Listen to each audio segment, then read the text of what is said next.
have your attention, we'll call the meeting to order. Roll call, please.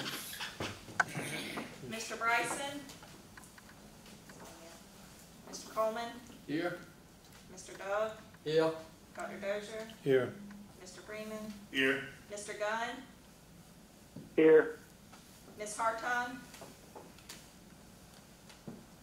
Mr. Jackson? Here. Mr. Jones? Point of order, Mr. Jones is on university business, so you can count him present, please. I've talked to him at length, but he's on a mission for Dr. Carter somewhere. Is it a mission for God? It's out of the country, too. Yeah. Ms. Leatherman? Here. Mr. Lee? Here. Mr. McIntyre? Here. Mr. Moore? Here. Dr. O'Kelly?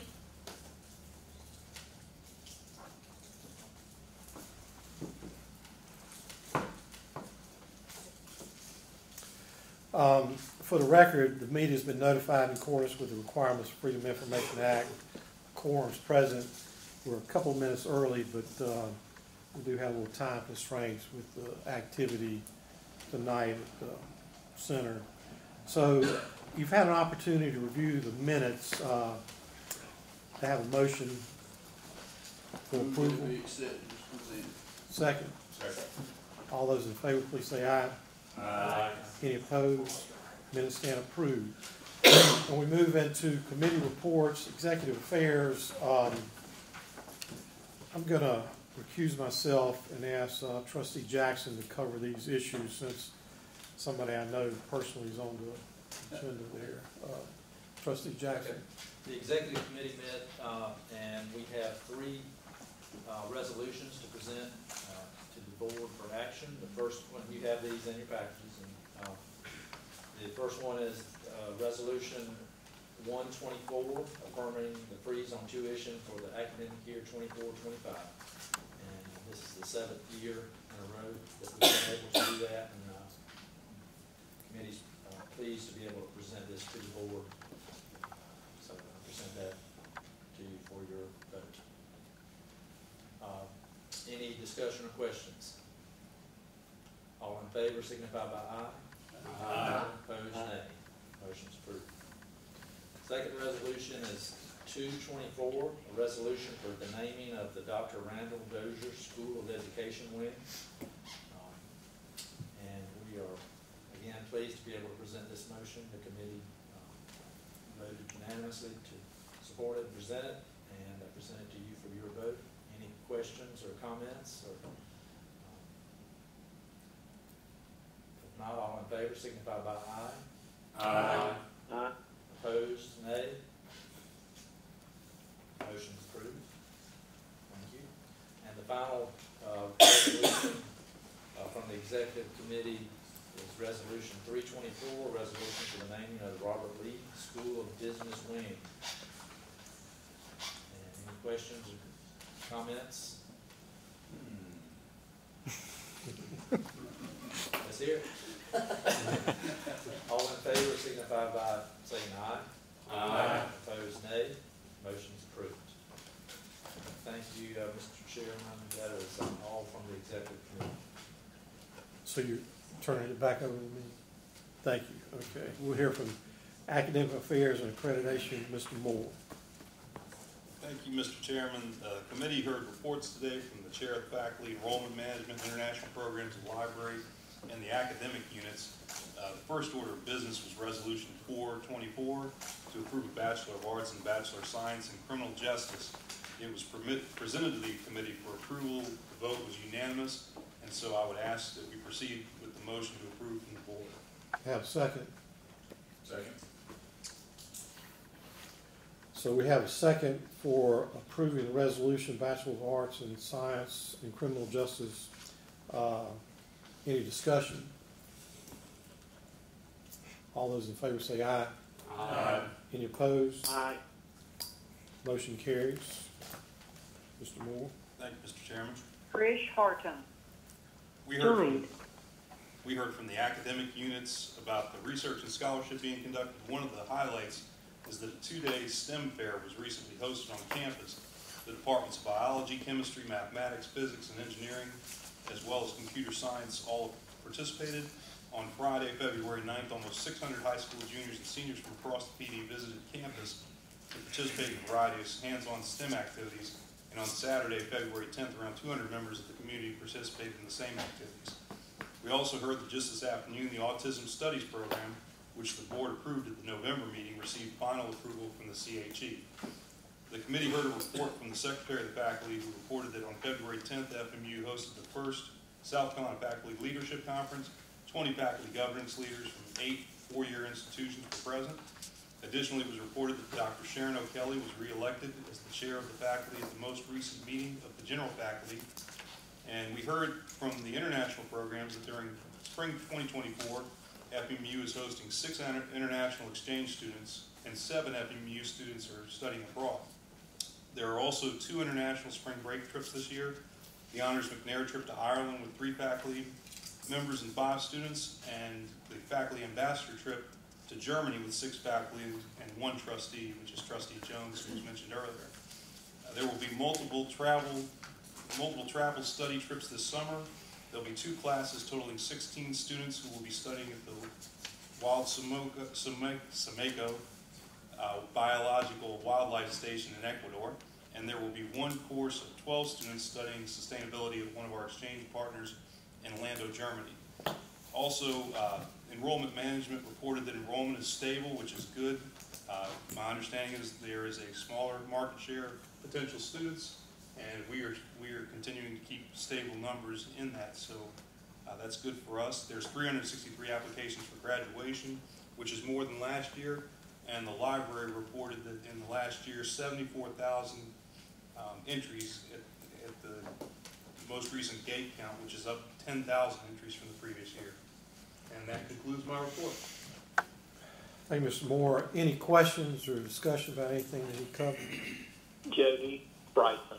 Joined. Hearing none, moving on to development alumni, Mr. Freeman. Thank you, Mr. Chairman. We had a very good attendance in our meeting tonight on members of the president. First of all, I'm going to go over the development board. Presented from Ms. Laura Stanton, we had a taste of some events that will be coming up in the near future.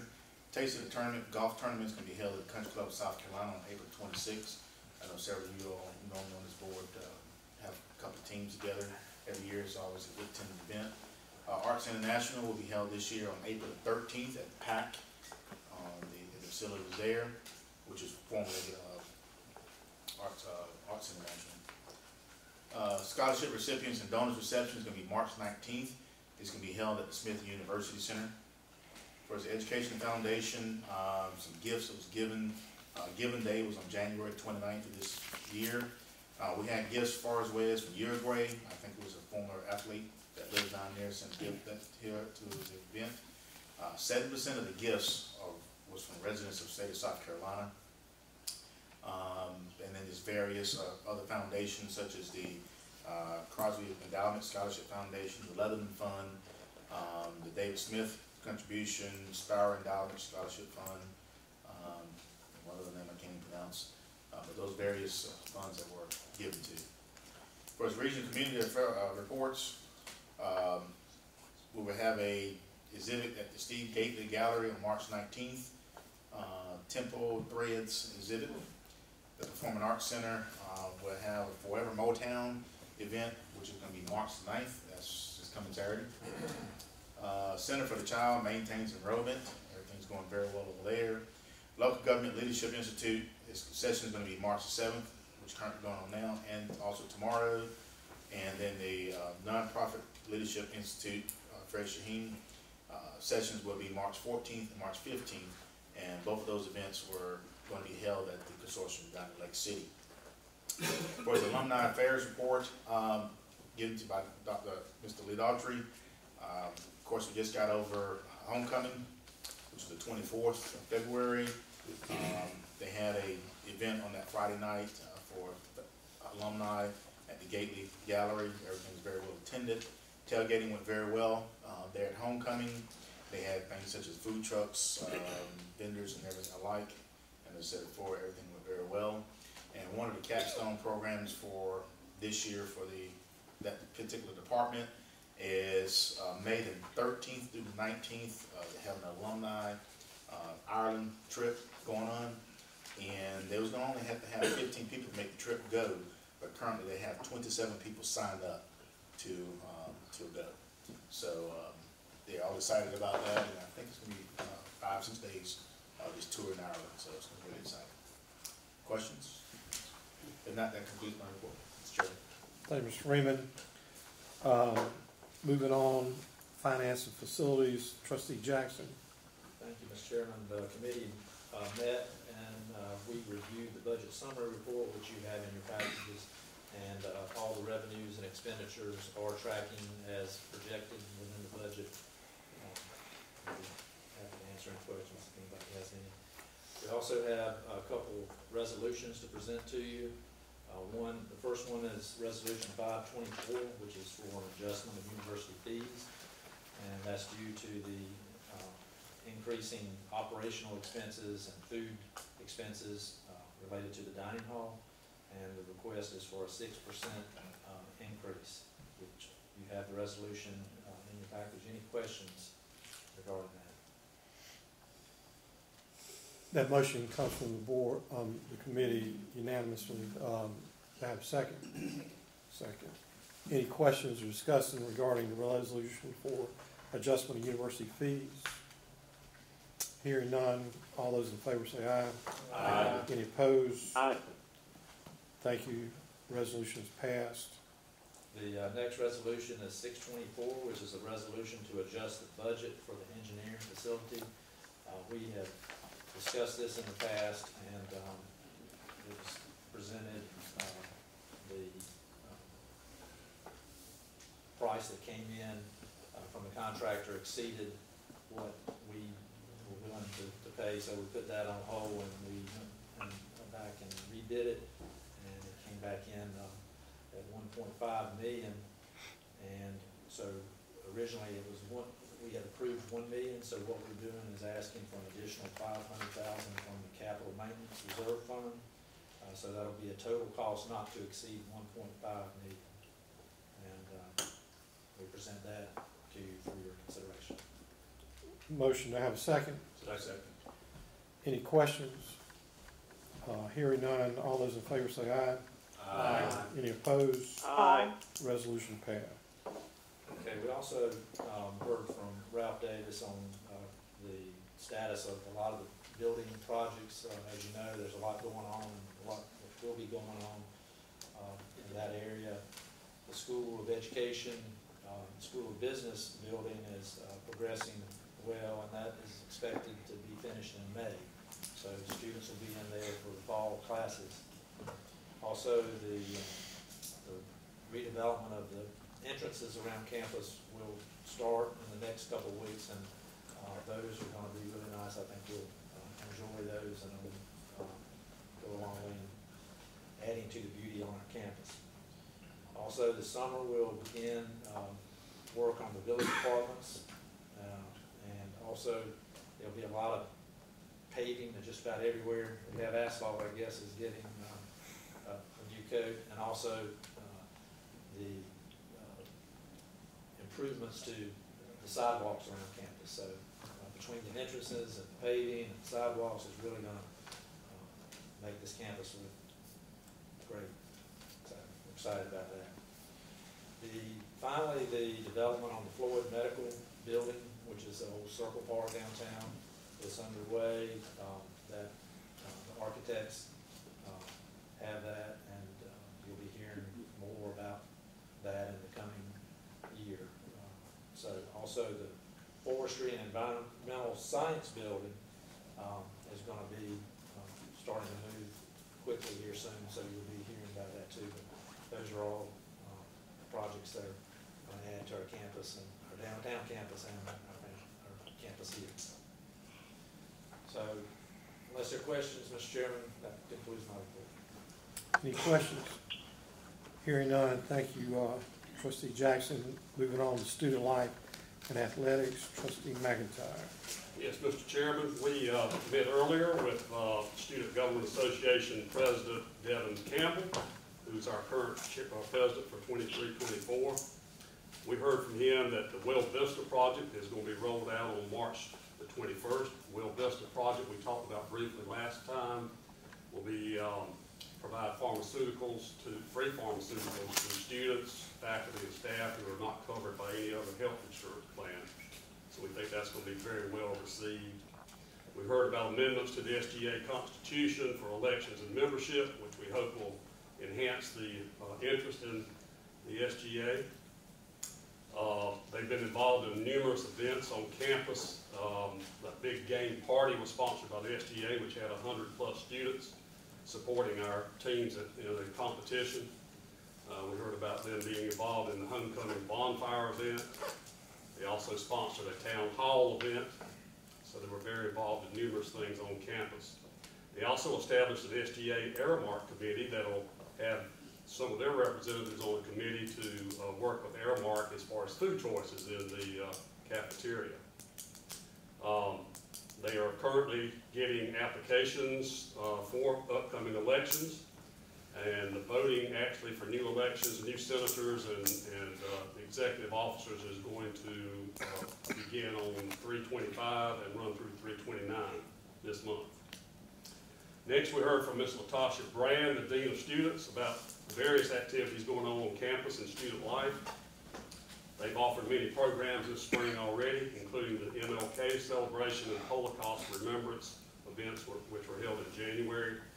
In February, they had a week of events for homecoming, such as the Patriot Block Party, a comedian, the traditional bonfire that culminated on Saturday with the crowning of the King and Queen.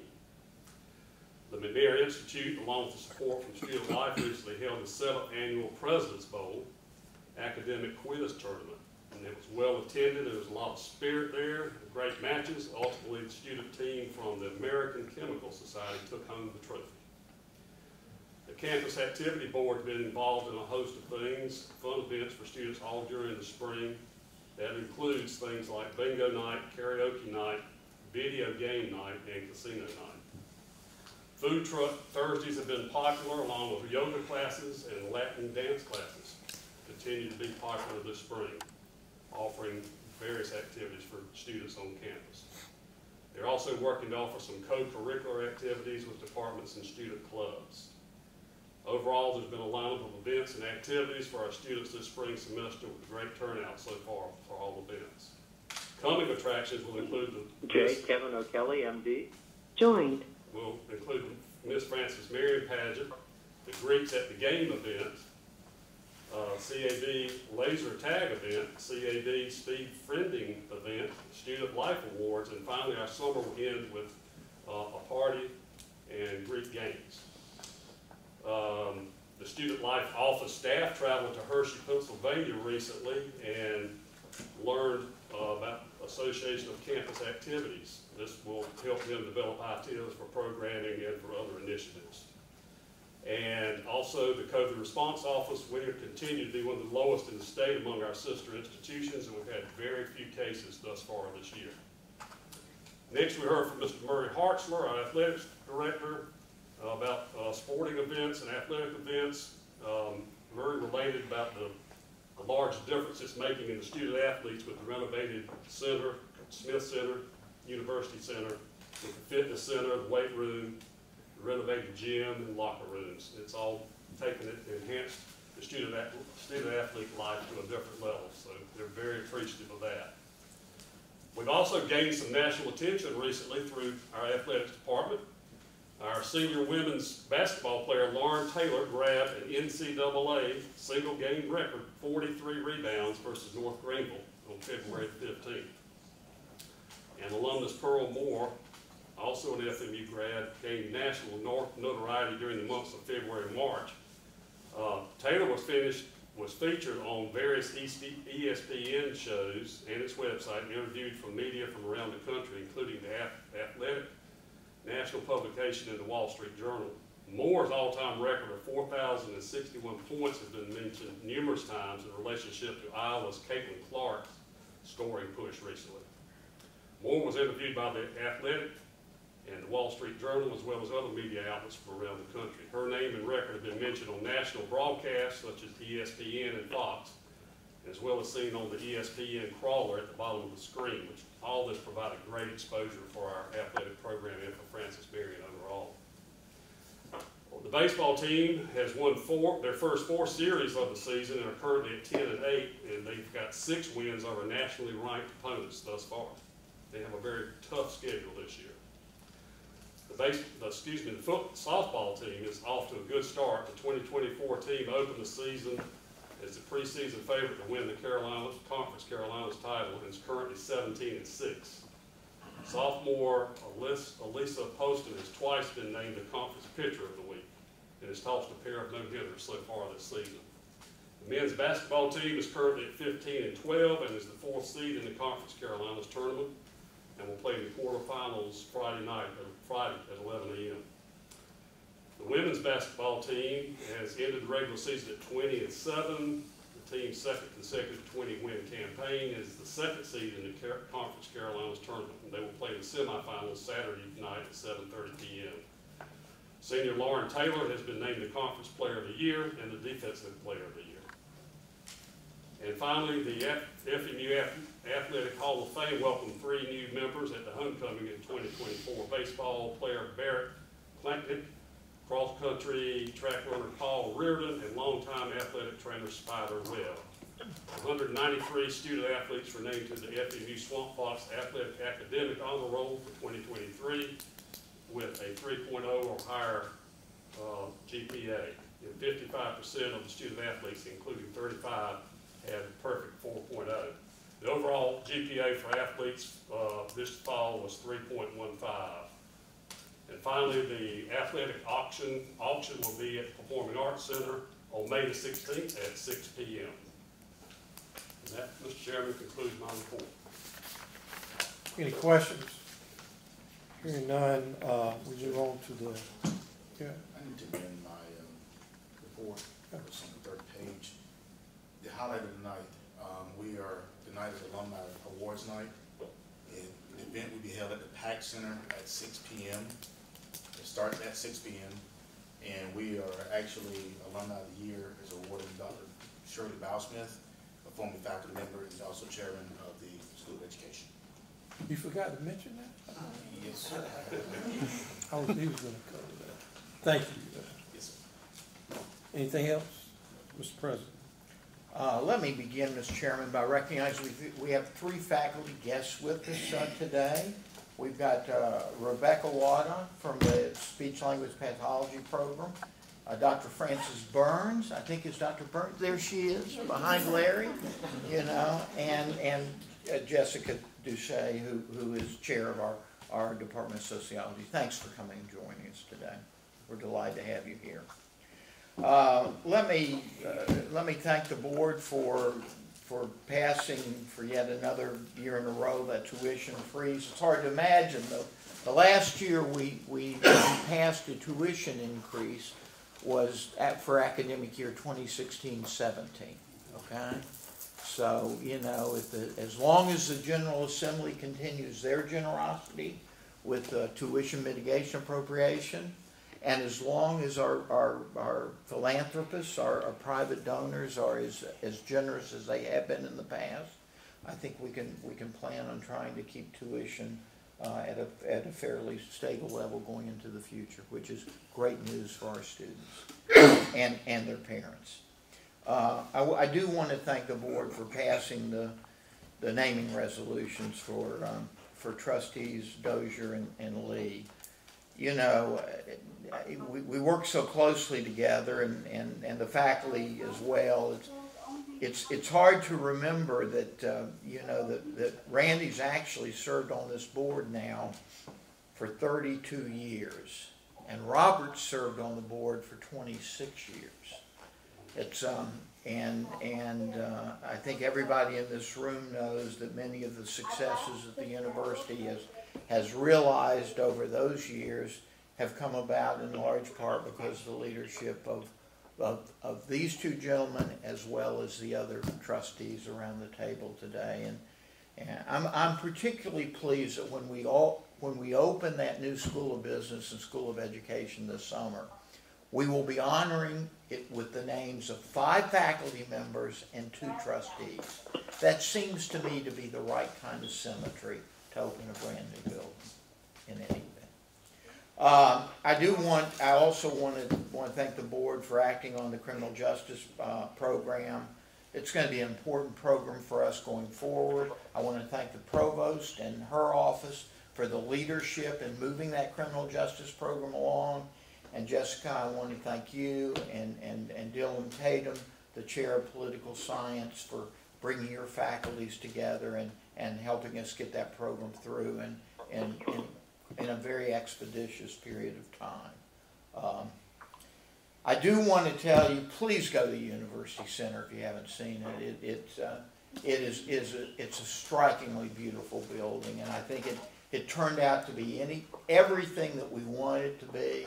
I think the color scheme, the renovation of the courts, the renovation of the weight room, everything just turned out terrific. I do have to tell you, I'm a little sad. On many occasions when I was looking for a little loneliness and meditation, I would go over and sit by the pool.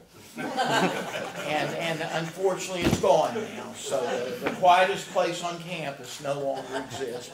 But maybe with time we can find another place. The engineering workshop that the board approved today is going to be so essential to our 2 engineering programs. And the next engineering program that we hope to add the next 2 to 3 years, our engineers seriously needed that program to be able to do the kind of modeling and building on projects that they wanted. So even though Ken, it cost $500,000 more than we thought it would be initially, I think that money will come back to us in droves in terms of the experiences it provides our engineering students. I want to pause with the Well Vista thing for a second. We talked about it at our last board meeting. We're the first university in the state that will be able to offer pharmaceuticals for free to students who qualify on the basis of income and the like. And I'm deeply appreciative to Well Vista, to coming to Francis Marion, to helping us develop that program. But I'm very, very proud of our student government and our student government leadership for stepping forward and taking the lead and moving that program and championing that program.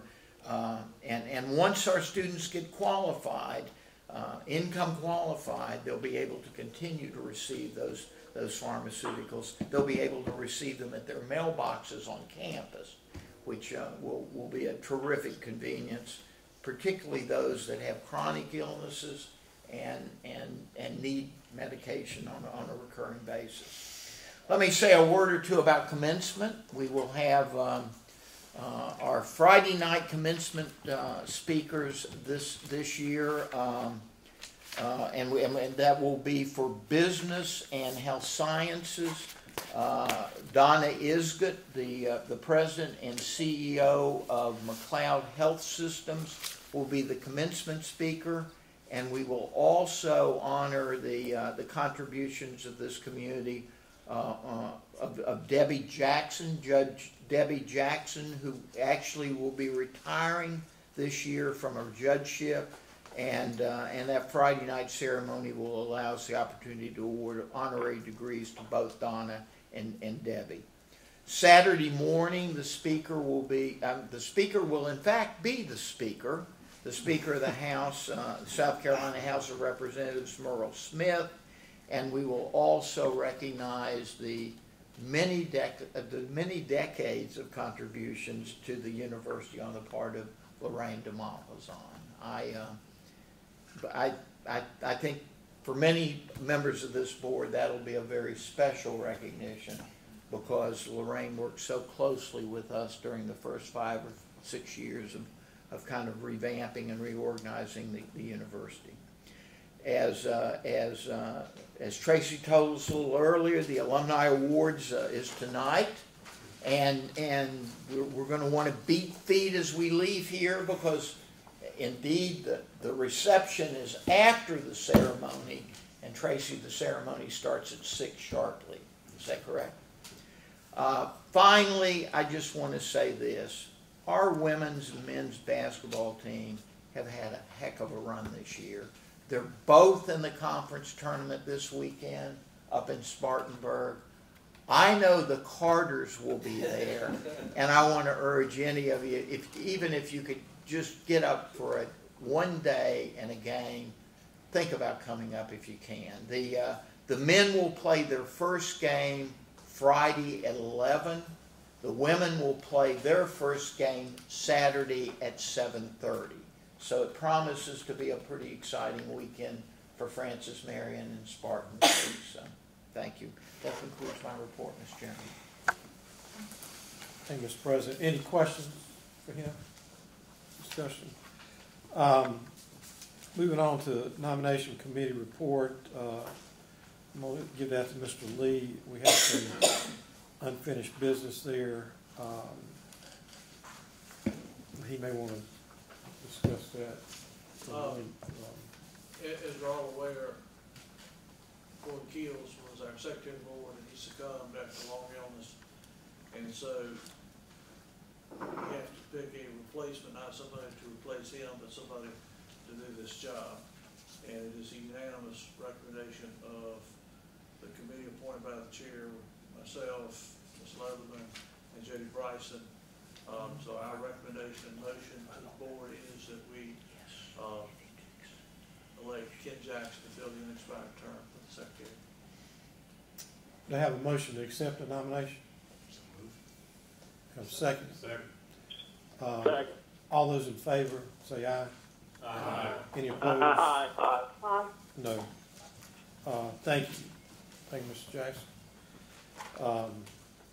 Unfortunately, we do have other vacancies. If you're interested in a board seat, there are some vacancies which causes concern that we have not been able to fill some of these vacancies for a variety of reasons. But anyway, we'll do the best we can and move ahead.